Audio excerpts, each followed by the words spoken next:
بلاش تسوي غير ماسك ايش بلا ماسك درك ما توقف ولا ما تمشي اذنك حاج على دينا طيب قال ايش قوي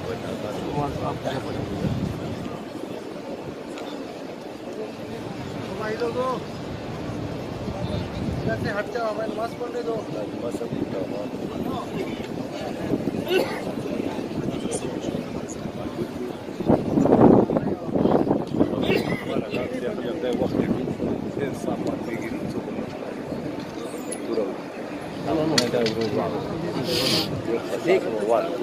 ما جاء دير خمال بي هذا ما جاء دير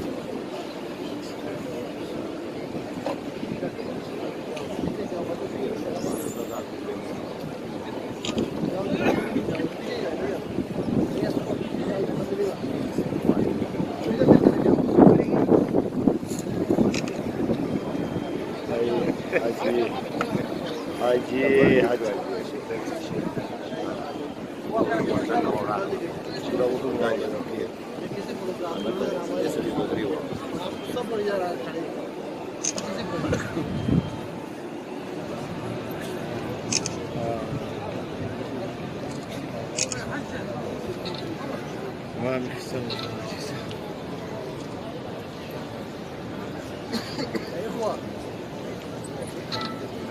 ما احنا كنا عاملين صف، انتوا كنتوا ظبطوا نفسكم وسيبتوا الناس واقفه هنا والله. طب انتوا ظبطوا نفسكم واحنا كنا واقفين هنا وانتوا ظبطوا نفسكم وسبتونا هنا. لا اله الا الله.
आगे बहुत